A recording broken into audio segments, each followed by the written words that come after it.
네, 다음 세션으로 넘어가 볼 텐데요. 다음 세션의 주제는 Culture for Impact 스타트업입니다. 스타트업의 환경에 대해서 이야기를 좀 나눠보려고 하는데요. 이번 세션에는 우아한 형제들의 한명수 CCO님, 오후 2시 랩 설수경 대표님, 매출 1등 MD는 이렇게 팝니다의 저자인 김현중 작가님, 네, 필명은 2학기 반장님이시고요. 프라이머의 노태준 파트너님께서 함께 해주시겠습니다. 네, 설수경 대표님부터 발표 진행 부탁드리겠습니다. 큰 박수로 맞이해 주세요.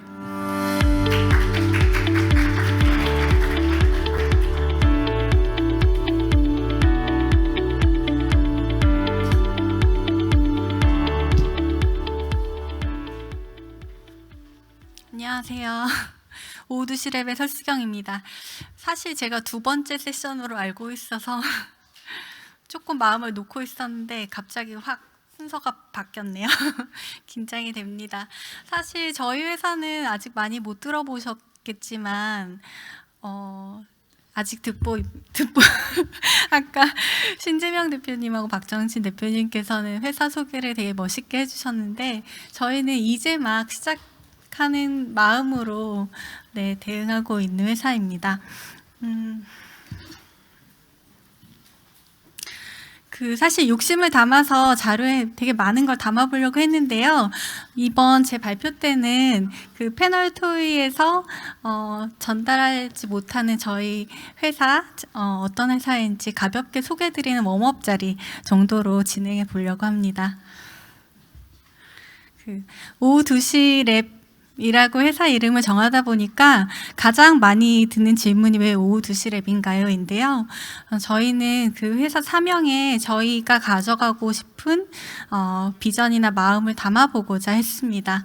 오후 2시는 사람마다 다 느끼는 그 체감하는 온도가 다르긴 할 텐데요. 하루 중에 가장 따뜻한 시간이기도 하고 가장 많은 사람들이 깨어있는 시간, 그리고 계절의 변화를 가장 쉽게 캐치할 수 있는 시간이라고 생각했고요. 이런 시간들의 변화 속에서 저희가 가진 역량, 기술 중심의 회사가 아니라 사람들은 오늘을 살아가듯이 내일을 맞이할 때 그 내일이 조금 더 편안할 수 있는데 저희가 기여할 수 있었으면 좋겠다라는 마음을 담아서 회사 이름을 오후 2시 랩이라고 정했습니다. 저는 저희 회사는 저하고 공동대표 2명이 창업을 하게 되었고요. 서로 다른 것도 많고 또 바라보는 곳이 같기 때문에 함께 합을 맞춰가면서 잘 여기까지 이제 오게 된 것 같습니다. 먼저 다른 점인데요. 저는 IT 섹터에서 오늘 초대해 주신 이제 목표 이유이기도 할 것 같은데요. 다운 커뮤니케이션, 지금의 카카오에서 이제 첫 직장 생활을 시작했고요. 그리고 네이버에서 10여 년, 네이버와 그 NHN을 10여 년 정도 있으면서 크게 성장하는 회사에서 많은 데이터를 가지고 많은 고객들한테 서비스를 전달하고 기획하는 역할을 많이 해왔었고요. 그리고 이제 공동 창업자 같은 경우는 어떻게 하면 이제 IP를 단단하게 만들 수 있는지, 기술을 연구할 수 있는지, 이런 쪽에 이제 저하고는 굉장히 다른 커리어를 쌓아온 두 사람이 만나서 우리가 왜 같이 해야 되는지에 대해서 이야기를 굉장히 많이 했던 것 같아요. 요즘 가장 많이 후회하는 부분이기도 한데 저희가 처음에 제일 하고 싶었던 게 욕심껏 일할 수 있는 회사를 만들자였는데요. 그 힘든 구간을 거치다 보니까 일을 정말 많이 하고 있어서 처음에 우리 돈 많이 빨리 벌게 하자, 이걸 이제 처음에 이야기했더라면 어땠을까, 이런 말을 농담처럼 하면서 요즘을 버티고 있습니다. 사실 이제 가장 컸던 것들은 저희가 가진 역량을 우리 뜻있게 한번 써볼 수 있는 사업 아이템을 가지고 일해보자였고요. 저희가 이제 각각 20년 정도의 경험을 가지고 창업을 했는데 혼자 할 수 있는 일이란 없다라는 걸 가장 잘 알기 때문에 멋진 동료들과 그다음에 주변의 도움을 많이 받아서 밸류를 만들어 보고 싶다라는 마음으로 창업하게 되었습니다. 저희 지금 팀이고요. 제가 이제 네이버나 그 이전 경력을 통해서 얻은 사실 가장 큰 소득입니다. 저희 멤버들인데요.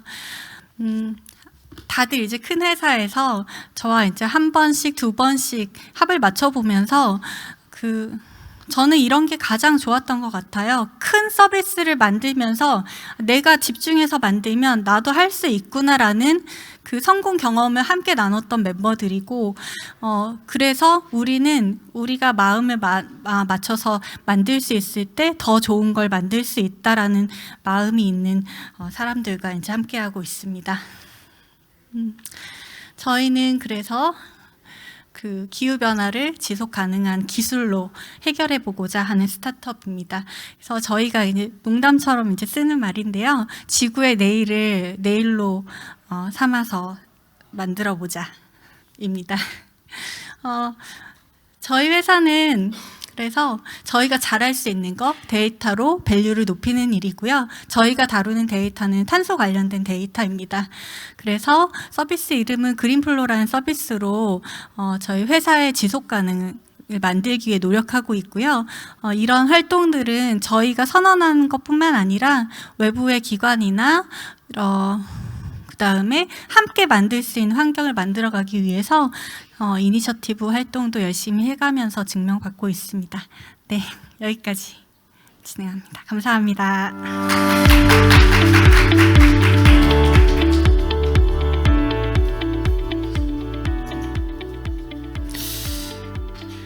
네, 발표 잘 들었습니다. 네, 다음으로는 김현중 작가님 말씀 들어보도록 하겠습니다. 네, 박수로 모셔보겠습니다.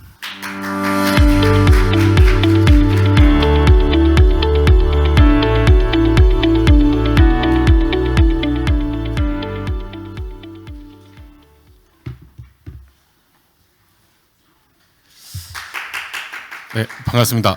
5분 안에 발표하라 그래서 바로 진행하겠습니다. 네, 시계가 막 카운트다운 되고 있네요. 네.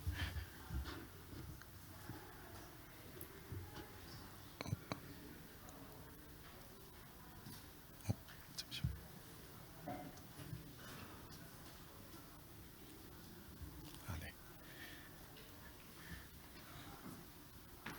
네, 저는 매출 1등 MD는 이렇게 팝니다의 저자인 김현중이고요.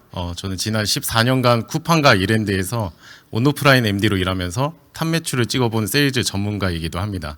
현재는 자유직업인으로 있고요. 저라고 하는 1인 기업을 운영하는 CEO이기도 합니다. 네, 저는 이랜드에서 입사 3년 차 때, 그리고 쿠팡에서 이직 3년 차 때, 앞에 보시는 바와 같이 저런 성과를 달성을 했었고, 좋은 어떤 대우를 받았었는데요. 왜 초반부터 이런 성과를 자랑질을 하느냐? 제가 오늘 말씀드릴 주제가 성과와 관련이 있기 때문입니다. 커머스는 사람과 사람이 만나는 종합 예술의 장이라고 생각을 하거든요. 근데 예술에는 정답이 없잖아요. 그렇기 때문에 우리 주변에 사실은 답 없이 일하는 분들이 의외로 많습니다. 그래서 저는 이 답 없는 세계에서 무엇이 정답에 가까울까 항상 고민을 하다가 결국 성과다. 그래서 성과를 냈을 때 개인적으로도 계속해서 동기부여가 되고 또 기업이 영속할 수 있는 그런 원천이 된다라는 생각에서 항상 성과를 생각하면서 일을 해왔었고요. 그래서 일하고 싶은 스타트업을 만들려면 이 성과를 잘 낼 수 있는 환경을 조성하는 것이 중요하다라고 생각을 합니다. 그래서 그런 관점에서 제 경험을 돌아보면서 어떨 때 성과가 잘 나왔었는지를 크게 세 가지를 좀 말씀드리고자 합니다. 첫 번째는 최고의 성과는 리더의 부재에서 나온다 라고 생각을 하는데요. 제 지인 중에 그 국수집을 운영하는 지인이 있어요. 근데 그 친구가 자기가 쉴 때마다 매출이 더 잘 나온다는 거예요. 그러니까 가게에서 자기가 그 누구보다 가장 열심히 일을 하는데 어떻게 자기가 쉴 때 매출이 더 잘 나오냐 이러면서 이상하다라고 하는데 저는 그 비밀을 알고 있습니다.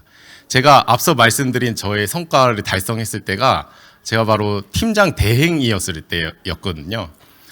이랜드에서 입사 3년 차 때 제 바로 위에 이제 15년 차 팀장이 있었고요. 그 팀장이 갑자기 타 점포로 발령이 나면서 졸지에 제가 팀을 운영하게 됐었어요. 그러면서 이제 막 휴무도 못하고 뭔가 퇴사의 기로에 서 있을 때 우연히 80대 20 법칙이라는 책을 읽게 됐고 거기에서 얻은 인사이트를 현장에 적용하면서 처음으로 스스로 기획하고 자율적으로 일하면서 막 즐겁게 일하다 보니까 그런 놀라운 퍼포먼스들이 일어나기 시작하더라고요. 네. 그리고 쿠팡에서는 이직 3년 차 때 마찬가지로 팀장이 부재여서 제가 이제 팀을 이끌어가게 됐었는데 그 전까지는 팀장이 강력한 오너십으로 저를 찍어 눌러가지고 제가 쭈구리처럼 지냈었거든요. 근데 이제 팀장이 없어지니까 제가 날아다니기 시작한 거예요. 그러면서 팀 전체 매출 성장률의 2배가 넘는 실적을 제가 달성하게 됩니다. 이걸 통해서 제가 느낀 거는 최고의 성과는 오너십에서 나온다라는 걸 느낄 수 있었고요. 두 번째, 반대로 이제 최악의 성과는 리더의 미친 존재감에서 나온다라는 걸 느꼈어요.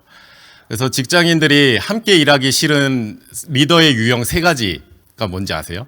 네. 첫 번째는 결정장애가 있는 무능한 유형이에요. 네. 두 번째는 인성이 쓰레기인 리더. 세 번째는 마이크로 매니저입니다. 예, 그래서 저는 두 분의 이제 마이크로 매니저를 만났는데 첫 번째는 자기 확신이 없는 경우였어요. 예, 자기 확신이 없으니까 하우는 제시를 못하면서 계속 팀원들을 들들 볶는 거예요. 그러면서 일의 질보다는 양으로 일을 하면서 계속해서 비부가 업무들을 생산해내고 그걸 통해서 자기가 도취돼서 뭔가 열심히 일을 하고 있는 것처럼 위안을 받더라고요. 네, 그 결과 저는 9년 동안 애사심을 가지고 열심히 다니던 회사를 퇴사할 수밖에 없었습니다. 그 다음에 이제 반대로 자기 확신이 넘치는 마이크로 매니저가 있었는데 본인이 다 맞는 거예요. 자기가 절대 진리라고 생각을 하기 때문에 기본적으로 상대를 신뢰하지 않고 팀원들을 철저히 통제하고 간섭하는 거예요. 그걸 통해서 모든 오너십이 박탈당하고 거기에서 정말 힘들게 회사 생활을 하다가 제가 회사 생활 통틀어서 최악의 성과 평가도 받아보게 됩니다. 그러면 리더가 존재하면 안 되냐는 말이냐? 네, 그게 아니라 리더는 존재해야죠. 존재해야 되는데 리더가 없는 효과를 내려면 코칭이 필요하다라고 생각을 해요. 그래서 코칭은 스스로 문제를 발견하고 스스로 해결책을 찾도록 돕는 의사소통이잖아요.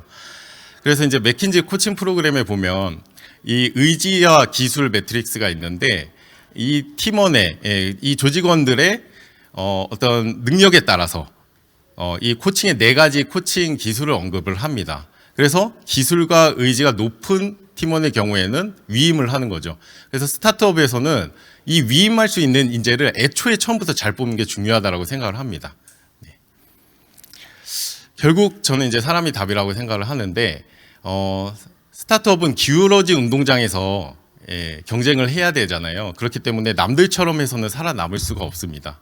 그래서 잘해야 되는 건 당연하고 열심히 해야 하기도 하고요. 또 지속 가능하려면 이 사람들을 진심으로 아낄 수 있는 그런 인정도 필요하다고 생각을 합니다. 네. 그럼 어떤 사람이 핵심 인재냐? 저는 자기 정리가 잘 되어 있는 사람, 나 자신을 잘 아는 사람이라고 생각을 하는데요. 본인의 삶의 핵심 가치라든지 직업 가치, 또 강점과 선호 스킬 이런 것들을 치열하게 고민하고 그다음에 심플하게 잘 정리해서 이야기할 수 있는 사람이라고 생각을 합니다. 마지막으로 핵심 인재를 유치하려면 기업의 핵심 가치가 중요한데요. 어떻게 더 잘할 것인가가 아니라 어떻게 더 다르게 할 것인가, 더 나아가서 어떻게 더 깊어질 것인가를 제시할 수 있는 기업이라면 영속 가능하지 않을까라고 생각을 합니다. 그래서 끝으로 사람이 답이다라는 저의 의견에 동의를 하신다면 계약 조건도 커스터마이징을 통해서 핵심 인재가 제시하는 핵심 인재가 어떻게 하면 어떤 환경에서 성과를 잘 낼 수 있을 것이냐 에 초점을 맞춰서 제로 베이스에서 서로 논의를 해가면서 새로운 어떤 계약 조건을 제시하는 것도 어떨까라고 제안을 드리면서 발표를 마치겠습니다. 감사합니다.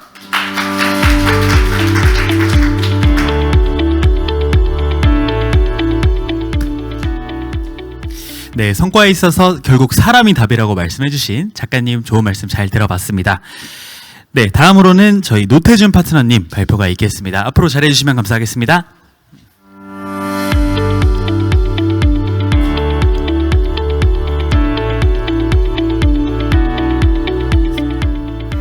네, 반갑습니다. 저는 프라이머 노태준입니다. 간단하게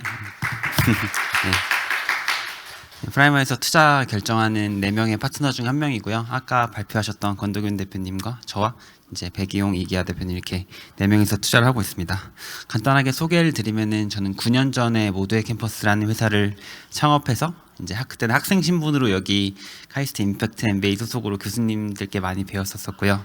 그리고 프라이머 첫 투자를 받았고 그 후에 당근마켓에 이제 탤런트 액퀴션 형태로 이제 인력들만 인수되어서 유니콘이 되는 과정을 좀 함께 했습니다. 프라이머에서 투자한 지는 한 2년 정도 됐고요. 그래서 오늘 어떤 이야기를 드릴까 좀 생각하다가 당근마켓이 좀 작은 조직일 때 팀원들의 특성이 드러나는 이야기들 그리고 어떻게 그런 팀을 꾸렸는지에 대한 이야기를 해보면 좋을 것 같습니다. 2019년 3월에 당근마켓이 그 당시에 MAU 50만, 100만 정도 달성 기념으로 베트남으로 여행 겸 워크숍을 이제 떠난다고 했었어요. 그 당시에는 한 15명, 16명 정도의 아주 작은 조직이었었거든요. 그래서 이제 비행기를 탔는데 그 좁은 이코노미 클래스 안에서 한 명의 이제 사람이 노트북을 꺼내고 다시 개발을 하고 일을 하더라고요. 보통 비행기 좁으니까 자거나 영화를 보거나 하잖아요. 근데 그 사람이 굉장히 열심히 일을 하고 아마 옆에 앉은 사람은 여행객은 와, 저 회사 사장 진짜 악독한 놈이다 라고 아마 생각했을 거예요. 근데 그렇게 일하고 그런 상황은 그 베트남 여기 사진에 보이는 다낭에 가서도 이제 그 좋은 풀빌라를 잡고서도 계속 일하는 형태에 있었습니다. 그 사람은 대표나 코파운더가 아니라 이제 팀의 서비스 엔지니어였는데요. 그렇다면 우리는 이 상황에 대해서 뭔가 그 회사의 전반적인 그 구조나 아니면은 뭐 대표의 엄청난 압박이 있었나? 보통 이렇게 생각해 볼 수 있잖아요. 근데 그때까지만 해도 당근마켓은 9to6를 운영하는 문화가 굉장히 강했고 코파운더들이 말하길 자신들이 야근한 날이 전체 창업한 날 중에 3일도 안 될 정도로 스스로 자신을 통제하고 출퇴근을 조절하는 문화가 강했습니다. 이때가 그때 이제 같이 갔던 사진인데, 근데 이분들이 그러면 어떻게 그렇게 셀프 모티베이션을 받을 수 있었나라고 보면은 저기 위에 있는 5명의 멤버들은 카카오에 있을 때 당근마켓과 비슷한 경쟁 서비스를 출시했다가 회사가 이제 협박해서 서비스를 그만둔 사람들이고, 저기 중간에 있는 사람은 10대들을 위한 에스크라는 익명 서비스를 만들어서 인스톨 뭐 50만, 100만까지 갔다가 이제 망한 그런 사람이고, 그리고 여기 있는 사람들 뭐 저랑 같이 있었던 개발자도 혼자서 20만, 30만 MAU를 만든 서비스를 출시했었고요. 그리고 맨 왼쪽에 보이는 사람은 대학교 3학년이고 당근마켓 인턴이었지만 매일 새벽 3시, 4시까지 이제 코딩을 하는 그런 사람이었어요. 그래서 이분들의 특성 자체가 서비스를 굉장히 만드는 걸 사랑하는 사람이었고, 코파운더들조차도 네이버에 다닐 때도 항상 주말에 잠 줄이면서 사이드 프로젝트로 만들고 망하고 동료들한테 자랑하는 그런 사람들이었습니다. 저희가 돈을 주면서 어떤 것을 재밌어라고 할 수 있을까요? 어떤 것을 재밌어하는 사람들은 그냥 애초에 그걸 하는 것 자체가 즐겁고 좋아하는 사람들이고, 저는 그거를 인위적으로 만드는 것은 굉장히 어렵다고 생각을 합니다. 네, 그래서 저는 그렇게 새로운 가치를 만들어내는 거를 좋아하는 사람들이 당연히 이 회사에 모여야지만 압도적인 퍼포먼스를 낼 수 있고, 그건 회사가 출퇴근 시간을 조절하거나 아니면 어떤 문화로 인위적으로 만들어낼 수 있는 것은 좀 아니라는 생각을 하고 있습니다. 네, 그 세계적인 그 명서, 기업 명서인 그 굿투 그레이트, 좋은 기업을 넘어 위대한 기업으로라는 책에서도 어떤 아이템을 할지 보다도 먼저 올바른 사람을 태우고 그 이후에 이제 올바른 아이템을 찾아가고 이제 성장을 시키라라는 것을 강조하고 있는데요. 저는 이것에 완벽하게 동의하고 이 사람들을 모으는 것이 사업의 거의 전부라고 생각해도 된다라고 생각합니다. 근데 이걸 들으시면은 근데 그렇게 훌륭한 사람들을 우리 듣보잡 스타트업이 어떻게 찾을 수 있나라고 생각할 수 있잖아요. 근데 제가 지금까지 당근에 있거나 스타트업 운영하거나 투자하면서 만났던 수백 명의 프로덕트 맨들 중에 가장 뛰어나고 압도적인 퍼포먼스를 가진 사람은 이제 막 고등학교를 졸업한 20살의 개발자였어요. 20년, 30년 차 카카오 리드 엔지니어보다 훨씬 잘하는데, 그 사람은 그냥 그 당시에 어디 좋은 회사 소속도 아니었고 쇼핑몰 외주 개발하고 하는 사람이었었고, 프론트 개발자였는데 자기가 개발하는 걸 너무 좋아하다 보니까 기획도 하고 디자인도 하고 뭐 서버도 어떻게 덕지덕지 붙여가지고 그 코로나 시기에 하루에 600만 명 정도 사람들이 사용하던 코로나 라이브라는 서비스도 혼자 만들었거든요. 그래서 네. 더 많은 커리어나 연차보다 최근에 들어서는 서비스들을 진짜 좋아하고 고객에 집착하는 성향을 가진 인재들이 더 가치 있어진 것 같다는 생각을 하고 그래서 이러한 인재들을 찾는 데 노력해야 되고 이러한 인재들을 어떻게 우리 회사에 모을 수 있을까를 좀 고민해 봐야 된다고 생각합니다. 제가 생각하는 인재들을 좀 모시기 위한 전략 같은 것들이 있는데요. 첫 번째는 우리 회사가 오래 시간이 지나지 않아서 폭발적으로 성장할 것 같은 느낌을 주면서 지금 합류하지 않으면 떠나버릴 것 같은 느낌을 주는 게 좀 중요하다고 생각을 합니다. 만약에 여러분들이 어떤 공동 창업자한테 지분 20% 줄 테니까 같이 하자고 제안을 했는데 만약에 거절을 당했어요. 난 지금 다니는 그냥 대기업 다니겠다라고 하더라도 꾸준하게 스타트업 중에 잘하는 회사들은 저희 같은 VC들한테 이렇게 이제 월별로 리포트 보내면서 자기네들이 얼마나 성장하고 있는지를 어필을 하거든요. 근데 이 전 세션에 말한 것처럼 사실 투자하는 것보다도 더 인재를 확보하는데 공을 들이고 우리가 지금 너한테 제안했을 때는 밸류에이션이 얼마였지만 지금 너가 그 가치로 인정하면은 몇 억일 텐데 지금도 늦지 않았다. 지금도 들어오려면 들어와라 라고 설득을 해야 된다고 생각합니다. 어차피 뛰어난 인재들은 이제 금방 단기간에 설득되지 않거든요. 네, 그리고 이제 마지막인데요. 저희가 투자한 회사 중에 숨고나 미소같이 이제 수천억 밸류에이션이 된 회사들은 지금은 컸지만 거기에서 맨 처음 공동 창업자를 찾을 때는 우리나라 링크드인에 있는 모든 개발자들을 리스트하고 엑셀 정리해서 모든 분들에게 이제 메시지를 보냈다고 해요. 그렇다고 하더라도 어떻게 수천 명한테 메시지를 보낼 수 있냐라고 생각할 수 있겠지만 그분들은 그걸 손으로 했고 당연히 내가 성공적인 연쇄 창업가라거나 아니면 카카오나 네이버에서 유명한 사람이라면 모르겠지만 저희 같은 이제 맨 땅에서 시작하는 스타트업들은 당연히 이걸 해야 된다고 생각하고 링크드인이 아니더라도 쿠팡 본사 앞에 가서 너드처럼 생긴 사람들은 개발자의 확률이 높으니까 브로셔 나눠주고 아니면은 앱스토어 보면서 개인 개발자들이 만든 부분들 보면은 다 연락해보고 하면서 정말 치열하고 공격적으로 투자 유치하는 것보다 더 많은 노력을 써야지만 좋은 사람들을 찾을 수 있지 않을까 생각합니다. 감사합니다.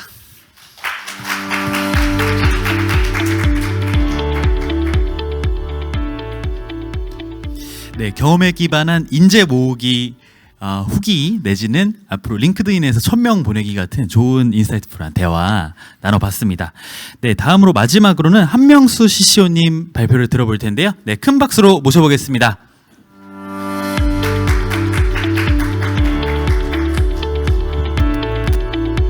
네, 반갑습니다. 10분 달려볼게요. 10분. 한명수고요. 재밌죠, 그죠? 여기 장표. 내용이 없습니다. 우아하게 일하고 싶다. 한명수라고 하는데 저 CCO라고 해요. 저 별 뜻 없어요. 그냥 꼰대의 약자예요. 꼰대의 약자. 이게 스타트업 이야기가 대부분인 것 같은데 뭐 별 들을만한 이야기가 있을지 모르겠어요. 그냥 회사가 너무 커져버려가지고 과거 얘기하면 다 그 낭만적인 이야기밖에 없거든요. 그래서 한번 해볼게요. 10분을 주셔가지고요.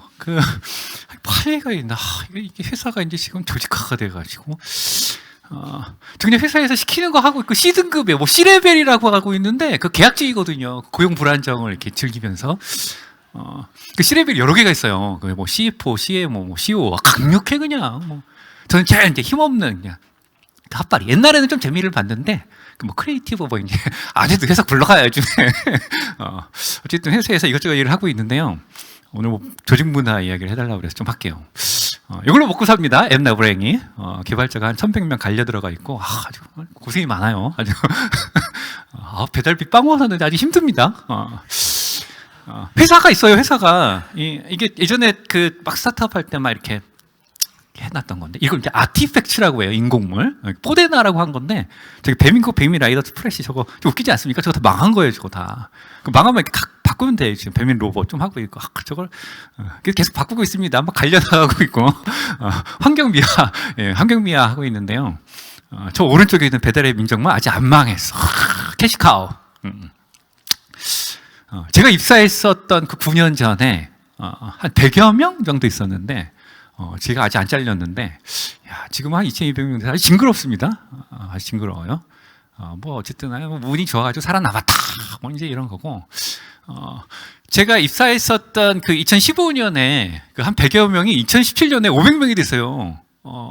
저는 좀 귀엽다고 생각이 드는데, 저 때랑 지금이랑 보면, 좀 되게 징그럽지 않습니까? 지금 2200명 됐는데, 저 2017년하고 2024년은 완전 다른 회사예요. 완전 다른 회사. 같은 회사일 수가 없어. 왜냐하면 2015년에 제가 입사했을 때도 평가를 안 했고, 2017년, 회사가 창업해서 5년이 될 동안 평가라는 걸 안 해. 뭐 그런 회사가 다 있어. 무슨 이상하죠, 그죠? 회사가 굴러가 막. 그러니까 이제 2018년부터 이제 평가를 하면서 차디찬 조직화, 조직이 샥 돼가지고 저렇게 된 거죠. 다르잖아요, 표정이. 어쨌든 평가를 안 하고 회사가 굴러갔었다. 기적 같다. 근데 이유는 그 창업하신 분이 저희 고용주께서 사람을 어떻게 평가하느냐 하고 이제 그런 철학으로부터 기인했다. 그래서 일 잘하는 사람은 힘들었다. 칭찬을 안 해주니까 일 안 하는 사람들은 참 신났다. 어쨌든 제가 지금 다니는 회사가 9번째 회사인데요. 회사를 많이 전전했는데 제가 이렇게 깨달은 게 있어요. 회사가 이렇게 사람들이 막 들어가는 그 조직 문화라는 어떤 개념어가 있는데 어떻게 돌아가지? 보이는 시스템과 눈에 안 보이는 시스템 두 가지가 들어가는데 두 번째 디자인 되게 잘하지 않았어요? 오퍼시티 싹 넣어가지고. 전 저런 거 할 때가 제일 재밌어. 저 두 개의 시스템으로 도는 걸 제가 알았는데 저걸 다른 말로 뭐라 그러냐면 제도, 법규, 규율, 기가 막혀. 그리고 두 번째는 feeling이라고 합니다. 이 두 가지가 이제 팽팽 들어가는데 무엇이 제도와 정서 두 가지 중에 무엇이 더 강할까요, 여러분?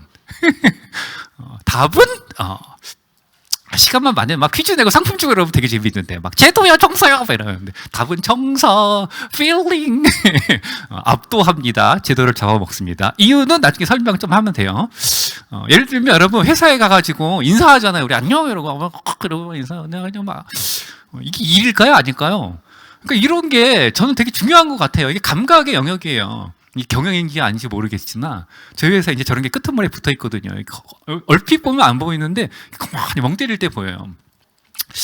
이게 저희 회사에 이제 입사를 하면 온보딩이라고 있잖아요. 그 사람이 이제 자기소개를 회사 인트라넷 2,200명이 본 인트라넷에다가 안녕하십니까 저는 텍스팅 김기현입니다 이러고 이제 인사말을 쓰는 거야. 다 좋은 말 쓰잖아요. 근데 잘 봐요. 저기다가 자기 이름을 우리 회사에서 막 이행시를 지어준 거야. 그 온보딩 키츠 이런 거 지면서 그리고 지현이 환영해요. 기분이 어떨까요? 싫은가? 장명규님이라고 나도 몰라. 근데 이 사람 오기 전에 기다렸어요. 뭘 안다고? 뭐 이 사람이 뭐라고? 이런 걸 하는데 이런 게 회사 분위기예요. 이런 걸 언제부터 했을까요? 뭐 몇 년도에 이렇게 제도를 만들었을까요? 아니죠. 이런 거는 처음부터 그냥 돌았어요. 창업자 5명이 모일 때부터 이런 게 있었단 말이에요. 그러니까 이런 거는 시키지도 않았는데도 그냥 한다. 제가 환경미화 담당인데 아주 짜증나요. 뼈다귀 지저분하게 뭐 붙여놔가지고. 근데 이걸 왜 하지? 일이나 할 것이지. 토너 아깝게 그냥 맞춤법도 못 알아. 뭐 이렇게 하고. 이런 거가 문화의 특색이에요. 안 하면 어색한 것. 하는 게 자연스러운 것. 이거 온라인으로 이렇게 대면하는데 막 남의 이름 써주고 하는데 기분 좋잖아요. 뭐 일이 안 될 수가 없죠. 제가 이걸 왜 보여드리냐면 그 조직 문화란 건 입사했던 초기부터 퇴사할 때까지 정서의 결합으로 돼 있어요. 정서의 합이에요. 여러분들이 어딘가 나중에 회사를 떠나보세요. 그 회사 어땠냐 그러면 대부분 정서적 표현으로 해요. 깝깝했다. 거기 차가웠다. 거기 무시무시했어. 거기 이상해. 정서적 표현을 할 수밖에 없어요. 왜? 정서의 합으로 되어 있으니까. 그 안에 KPI도 있고 성과도 있겠지만. 그래서 저는 이제 첫 단추를 끼우는 게 이제 문화의 시작인데 이게 이제 처음에 놓치면 그래서 안 돼요. 문화가 안 바뀌는데 우리가 보서 이제 조직 분위기가 좋아야 돼 그러는데 스타트업은 나름의 그 활력과 그런 게 있어요. 당연하지. 뭐 맨 땅에 헤딩해야 되니까. 근데 이제 이게 이제 분위기라는 게 있는데 막 조용한 분위기 막 잘 넣는 분위기 막 있는데 이런 거를 막 바꾸려고 노력하는 사람들이 있어요. 근데 안 바뀌어요, 원래. 이런 거는 그냥 저희 회사도 지금 이렇게 대규모 큰 조직이 돼가지고 다 달라. 팀마다 달라. 그러니까 팀장이 엄격하면 엄격한 조직, 팀장이 깨발랄, 그럼 깨발랄한 조직이 되는 거예요. 그래서 이런 건 안 바뀌는데 핵심은 요건 것 같아요. 그 안에 심리적 안정감이 있는 사이콜로지컬 세이프티가 뭐가 좋죠. 이게 무슨 뭐다냐. 이게 뭐 이거 그거예요. 뭐 이렇게 대인관계에서 사람들이 무슨 일하는데 다 취약성이 있잖아. 그 영어로 무슨 vulnerability라고 하나 뭐. 근데 그런 약한 모습이 이렇게 드러났을 때 아무도 야리지 아니하는 거, 깝주지 아니하는 거, 아무도 뭐라고 안 그래. 야, 그럴 때 일이 잘 되잖아요. 아까 여러분 막 얘기 안 드렸어요. 우리 저기 노 대표님이 처음에 그냥 뭘 해도 괜찮아. 이런 게 이제 어떤 가장 중요한 점이 아닌가. 예를 들면 이런 거예요. 저희 회사에 이제 면접 대기실이 있는데 좀 이상하게 생겼죠. 이거 동영상으로 보면 되게 재밌는데 사람을 편안하게 해주려고 이렇게 얼굴을 안 보이게 해준 거예요. 면접 대기실이 가장 기이한 장소거든요. 사람들이 잔뜩 긴장해가지고 이렇게 자기 잘 보이려고 하는 거 있잖아요. 잘 보이려고 잘 보일수록 이렇게 안 보이는데, 그러니까 그런 사람들이 긴장해서 그런 건데 긴장 풀어주려고 이렇게 가만히 있어라 이렇게 해준 건데, 이제 이런 거 보면 상대방의 마음을 편안하게 쓰는 거예요. 사이콜로지컬 세이프티. 상대방이 편안해야 진실을 얘기해야 되고 올바른 판단을 할 수 있잖아. 그러니까 무슨 내가 상대방을 무슨 배려해 주는 걸 떠나 그 사람의 진실을 알기 위해서 우리는 상대방을 편안하게 해줘야 된다. 뭐 이제 이런 이야기를 하고 있는데 회사에서 곳곳에 이런 게 붙여져 있어요. 옛날부터. 이걸 이제 제도화된 어떤 성문화된 뭐 규율 뭐 이러는데 이게 이제 회사들마다 있어요. 그래서 지금 이제 이런 걸 다 붙여놨는데 이게 이제 규율 같은 거죠. 눈에 보이는 시스템. 그래서 다 쉬운 말로 써놨어요. 그래서 우리는 이렇게 일할 것이다. 그래야 돈 번다. 뭐 이렇게 해서 이렇게 해놓고 2015년 저희가 하던 이게 뭔가 제도가 있어요. 그러니까 사람들이 모여가지고 이제 CEO한테 막 익명으로 막 이상한 이야기 막 하면 CEO가 다 대답해. 한 터치 틀리지 않고 다 읽고. 근데 이게 이제 정서적 그 분위기를 만들거든요. 내 말을 저 사람이 듣네? 막 이러고, 이거 블라인드에다가 얘기 안 해도 되잖아. 그것을 이제 첫 번째 대표님이 했고, 정서의 대물림. 두 번째 대표님이 코로나 때 3년간, 지독하게 또 저걸 했어요. 지금은 저기 국정감사 한 3번 훌륭하게 다녀오시고 제 네이버에도 영전하셨는데 훌륭하셨습니다. 지금 2023년도부터 제 3번째 대표님 똑같은 거 정서의 대물림. 사람들이 참 버릇없고 무례한 질문 막 하는데 저걸 대답을 다 하고 계시네. 그러니까 사람들이 이런 곳에서 이제 일할 뭔가를 얻어내는 거겠죠. 참 힘듭니다. 잡담을 많이 나는 것이 경쟁력이다. 막 이런 거 해놨는데 제가 이렇게 성문화 해놨어요. 너희는 이렇게 잡담을 중요시 여기냐?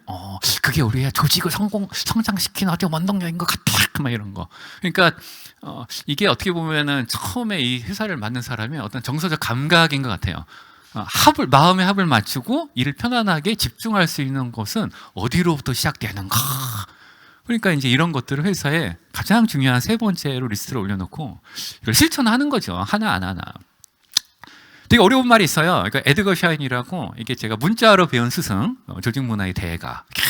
특정 집단이 공학 발견 개발한 게 뭐다. 이야, 발명품이래요, 발명품. 믿음을 발명했다. 창작물이구나. 우와, 당연한 것으로 만들었구나. 우와, 조직 문화가 3개로 돼 있대. 머리, 가슴, 배도 아니고. 와, 천재. 인공물 행동 표출하는 같이 있던 거죠. 이야, 저게 뭐지? 그렇죠. 아까 제가 보여줬던 무슨 이렇게 뭐 눈에 보이는 모든 제도화든 눈에 보이는 다 저런 것들이 표면 위에 달랑달랑 떠 있는 아주 이게 반복돼 가지고 사람들을 사실 이렇게 가스라이팅 하는 거예요. 그리고 제일 밑에 이제 오랫동안 집단이 습관적으로 계속 해왔던 것, 아무도 질문하지 않는 저것이 이제 문화의 요체인데, 그래서 처음에 이것을 잘 만들어 놓지 않으면 나중에 안 바뀌어요. 힘들어요. 바꿀 수 있는 방법이 있는데 시간이 오래 걸리죠. 왜? 사람들은 그것을 당연시 여기니까. 그래서 그런 이야기들이 있는데, 피터 드러커 아시잖아요. 이런 분이 문화는 전략을 아침 시작하라고 이 말 진짜 기가 막히게 멋있지 않습니까, 여러분? 이야, 그러니까 정서가 제도를 잡아먹는다라는 뜻에 더 이렇게 격조 있는 표현인데, 전략이 아무리 좋으면 뭐예요? 문화가 서포트 해야 된다 이거예요. 지지를 해주지 않는. 문화가 지지하는 걸 여러분들 어떻게 알아요? 느낌으로 알지요. 그래서 좋은 전략은 문화를 기반으로 실행된다. 뭐 이런 이야기를 하지만 제가 더 좋아하는 말이 있습니다. 이거 막스 베버 선생님이 100년 전에 관료주의를 막 이상적인 이 사회 시대에 막 했는데 울고 계실 것 같아. 제도, 관료주의의 꽃이죠. 잘 문서화시켜가지고 권위를 이항에 실행한다. 근데 그래서 문제가 심각해졌단 말이에요. 그래서 이제 제도는 문화와 필링을 이길 수 없다. 그래가지고 이런 말을 하면서 끝났네요. 48초 초가 10분 마쳤습니다. 여러분 고맙습니다.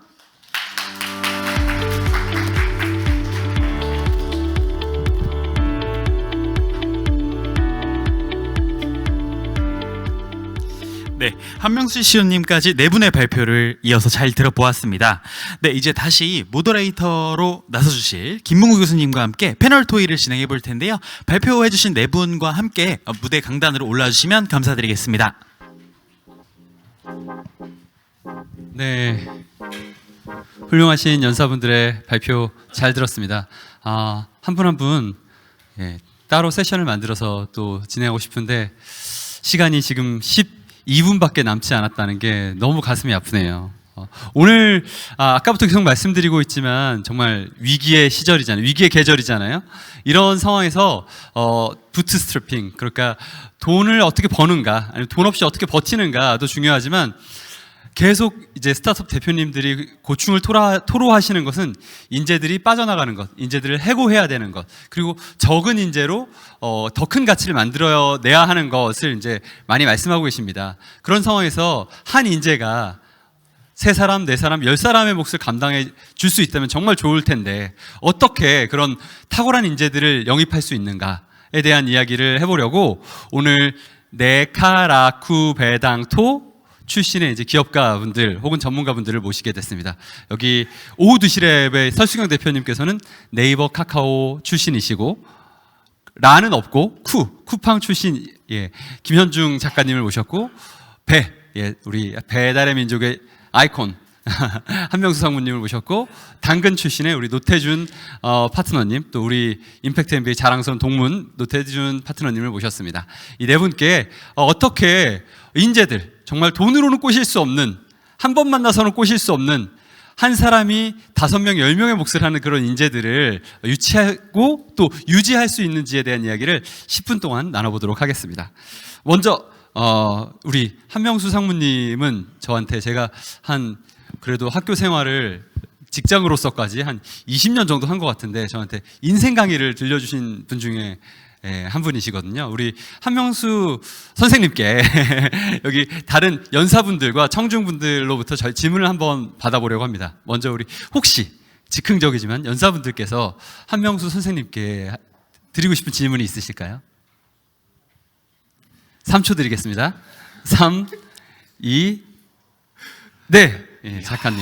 네, 수많은 직원분들을 이제 보셨을 텐데 가장 인상적이고 예뻐 보이는 직원이 어떤 직원인지 궁금합니다. 김현중 선생님 같은 직원이 이뻐 보여요. 감사합니다. 네. 제가 어디 놀러 가고 막 계속 놀아도 자기 일처럼 하는 그 미친 사람들이 있는데 김 선생님 같은 사람 너무 좋아합니다. 미친 사람이라고. 이 사람 눈치 안 보고 자기가 하는 사람 신기한 사람들이 있는데 김 선생님 최고. 네, 청중분들께도 한번 기회를 드리려고 하는데 3초 드리겠습니다. 1, 2, 네.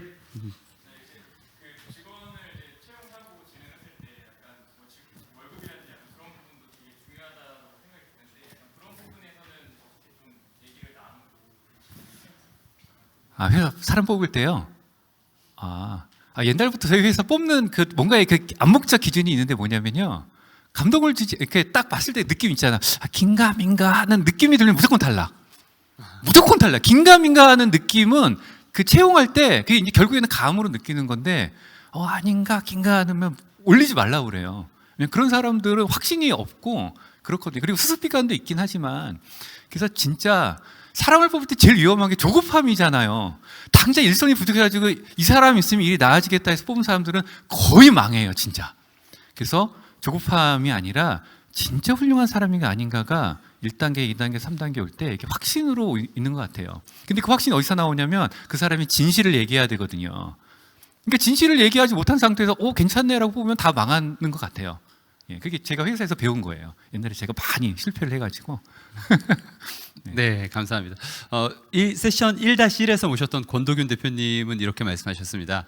돈으로 꼬실 수 있다면 인재가 아니다. 네, 답변이 됐으면 좋겠고요. 네 분께 한 가지씩만 질문 드리고 마무리해야 될 것 같습니다. 먼저 우리 김현중 작가님께 질문 드리려고 하는데요. 사람이 답이라고 말씀하셨어요. 기업을 세우고 조직 문화를 설계하는 그 스타트업 대표 입장에서 어떻게 이 사람이 답이다를 적용하고 실천할 수 있을지 작가님의 경험에 기반해서 답변 부탁드리겠습니다. 일단 저는 상성관계를 잘 알아야 상생할 수 있다라고 생각을 하거든요. 그러니까 아까 그 발표 때 말씀드렸듯이 계속해서 리더도 그렇고 팀원들도 그렇고 자기 자신을 잘 알고 정리해가는 것이 굉장히 중요하고 뭐 쉬운 예로 MBTI 같은 것도 서로의 상성관계가 다 있잖아요. 그래서 서로의 성향과 그런 고유함을 존중할 수 있는 그런 분위기 속에서 각자가 갖고 있는 퍼포먼스가 극대화될 수 있다라고 생각을 합니다. 그래서 그걸 위해서 뭐 전문가를 통해서든 아니면 교육 프로그램을 통해서든 지속적으로 모든 임직원들이 자기 자신을 계속해서 정리해가는 그런 정기적인 어떤 교육 과정이 있으면 어떨까, 그런 시간이 있으면 어떨까 생각을 합니다. 네. 네, 감사합니다. 다음은 설수경 대표님께 질문 드리려고 하는데 네이버 카카오는 좋은 인재의 블랙홀이잖아요. 이었고 지금도 아마 좀 유효할 것 같은데 그곳에서 인재들을 끌어모을 수 있었던 비결 중에 단 한 가지는 무엇이었을까? 그리고 오후 2시 랩은 그것보다 더 나은 직장을 만들기 위해서 어떻게 노력하고 계신지 답변 부탁드리겠습니다. 네이버 카카오가 사랑을 안 좋은 많이- 직장이었으면 안 좋은 직장이었다고 말씀하셔도 괜찮습니다. 저는 사실 네이버 카카오에 있으면서 이 직장을 첫 직장으로 할 수 있다면 굉장히 어렵겠구나 그런 생각을 했습니다. 너무 좋은 회사이고 주변에 모두 이렇게 내가 진짜 집중해서 만들고 이 문제를 꼭 풀어보고 싶고 옆 사람이 이 문제를 풀 수 있도록 도와줄 수 있는 환경이 시스템적으로도 많이 되어 있어서 이런 환경에 굉장히 적응해 있으면 다른 조직에 갔을 때 이게 너무 당연한 문화이면 힘들 수도 있겠구나 이런 생각을 했었던 것 같습니다. 지금의 오후 2시 랩은 그런 이제 옆 사람과 같이 일하면서 큰 성장을 같이 만들어냈던 사람들이 주로 하고 있는데요. 그렇기 때문에 저희도 저희와 비슷한 성향의 사람들을 더 선호하는 것도 사실이지만 요즘에 이제 제일 좋은 점부터 말씀드리면 그런 회사에 있지만 저희가 이제 집중할 수 있는 거에 집중할 수 없는 순간들이 이제 큰 회사이면 이제 생기는 것 같고요. 지금은 우리가 욕심내는 것만큼 속도를 조절하자 해서 이제 뭉쳐 있는 상태이고 어려운 점은 사실 그것 때문에 어려움도 있습니다. 저희가 이제 합류할 때는 우리가 정말 더 거기 있을 때보다 열심히 일하면 굉장히 빠르게 성장할 수 있겠다라고 이제 왔는데 막상 이제 현실에서는 저희가 제어하지 못하는 속도와 늘 마주치는 것 같아요. 시장에서 저희가 서비스로 내보냈을 때 시장이 이 서비스를 충분히 받아들일 수 있는지 이런 걸 끊임없이 적응하고 회사의 또 그 상태에 따라서 유연하게 대처하고 내가 원래 잘하는 것보다 더 낮은 일을 하거나 아니면 벽에 부딪히는 상황들이 많아서 집중할 수가 없는 상황이 생기는 것 같아서 그런 건 좀 어려운 것 같습니다. 네. 네, 감사합니다. 다음은 우리 노태준 파트너님께 질문 드리려고 하는데요. 질문 드리고 싶은 게 많았는데 지금 말씀하신 건 이제 채용의 중요성을 말씀하셨어요. 그러니까 nothing but 채용이죠.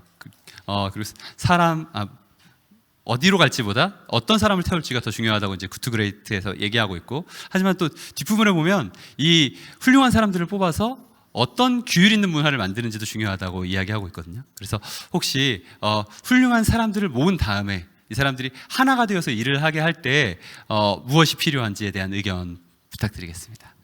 네, 일단 그 훌륭한 사람들을 모으는 것 자체가 너무 어려워서 그 조직이 커가는 속도가 너무 느렸거든요. 예를 들어 펀드레이징 기업가치 480억에 50억 펀드레이징 할 때까지도 6명, 7명밖에 안 되는, 왜냐면 다 그런 프로덕트 메이커들만 채우니까 그런 게 있었고, 그렇게 나보다 더 훌륭한 사람이라는 기준으로 채용한 이후에는 그 안에서 뭔가를 지켜야 한다 이런 규율은 없었고, 다만 그들끼리 올바른 서비스를 만들어 가기 위한 충돌의 강도가 너무 심했어요. 제가 처음에 입사하고 회사에 들어가는데 대표한테 욕은 안 하지만 진짜 그 정도의 강도로 이 뭐랄까요, 이 강한 충돌이 발생하는 거예요. 뭐 예를 들어 뭐 동네 인증 범위 해가지고 옆에 동네까지 보이게 합시다. 야, 옆 동네까지 보이면 더 아이템이 많을 텐데요. 근데 그러면 이제 당신의 근처에서 마켓이 아니잖아요. 하면서 싸우는 그런 사실 별거 아닌 것들이 하나하나 모여서 그 좋은 인재들이 강력하게 충돌하고 하면 또 올바른 방향으로 모아지거든요. 그렇게 또 결정되었을 때는 이제 다 같이 동의하고 따라가는 이런 것들이 있었고요. 뭐 특별한 규율 같은 것들이 있었던 것 같지는 않습니다. 네, 감사합니다. 마지막 우리 한명수 상무님께 질문을 드리려고 합니다. 23초밖에 안 남았어요. 네, 한 3초 정도 드리겠습니다. 네, 질문 드려야 될 것 같아서 이것까지 하고 마무리하겠습니다. 네, 제2의 우아한 형제들이 엄청 많았잖아요. 우아한 형제, 인사는 뭐 인사를 받고 싶으면 인사해라 이런 거 따라하는데도 굉장히 많았고, 그런데 이제 제2의 우아한 형제들이 아니라 자신만의 색깔을 가진, 자신만의 정서를 가진 스타트업이 되기 위해서 어떤 일상적인 연습이 필요할지, 혹시 또 상무님은 어떤 연습을 하셨는지 조언 부탁드리겠습니다. 네. 야, 뭐라. 여기까지 듣도록. 네. 그러니까 회사는 사실 규율을 잘 만드는 게 진짜 핵심인 것 같아요. 규율을 진짜 잘 만드는데 규율의 끝에는 인간의 감각으로 느끼는 그게 있거든요. 그래서 규율과 정서가 왔다 갔다 하는데 제가 되게 중요시 여기는 게 뭐냐면 경계에 서 있는 감각 같은 거예요. 그게 그 사람을 날카롭게 하거든요. 그러니까 우리는 몰입하면 좋긴 하지만 몰입해서 제일 나쁜 점이 뭐냐면 안 보인다는 거예요, 남이. 뭐 고객 관점 이런 거 다 똑같아요. 그래서 어느 순간에 몰입했지만 반드시 경계에 서서 이것이 맞나? 이렇게 해도 되나? 이 제도의 끝에는 뭐가 서려 있지? 다른 사람들이 만든 제도가 그렇게 탐나고 따라하고 싶은데 저건 처음에 어떤 어설픈 시작으로 됐지라고 하는 그 경계에 서 있는 그 의심인지 뭔가 이렇게 호기심인지 하는 그 느낌이 진짜 중요하고요. 그 감각을 잃어버린 순간 그냥 이렇게 효율성으로 훅 들어가요. 저는 그래서 그게 회사에 어떤 총기 넘치는 사람들, 리더들, 그리고 판단을 올바르게 하는 사람들에게 되게 중요한 어떤 그 감각이지 않을까 싶고, 저는 그런 감각을 갖고 있는 좋은 리더들과 일을 한 것이 되게 고맙고 되게 복된 것 같아요. 네. 네, 감사합니다. 네, 지금까지 세션 1 참여해 주시고 또 이끌어 주신 연사님들과 청중분들께 깊이 감사드립니다. 네, 저희 카이스트 임팩트 MBA에 오시면 세션 1-1 자리에 이석하셔도 괜찮습니다. 이런 분들의 강의를, 특강, 그리고 또 뭐 소규모 그룹의 네트워킹을 얼마든지 참여할 수 있습니다. 여기 계셨던 분들 대부분 다 또 세션 1-1에 참여하셨던 분들도 제 수업에 오셔서 특강을 해주시거나 회사를 초대해 주셨던 그런 호의를 베풀어 주셨던 분들입니다. 이런 오늘의 자리들이 여러분들로 하여금 경영 교육 혹은 스타트업을 어떻게 더 위대한 그룹으로 만들어갈 수 있을까를 고민하게 하는 그런 촉매가 됐으면 좋겠다는 바람을 가져보고요. 다음 세션이 진짜 중요합니다. 저희 임팩트 MBA를 소개하는 본격적인 세션이니까 샌드위치 가지고 가지 마시고 드시고 꼭 다음 세션에도 참여해 주시길 당부드립니다. 감사합니다.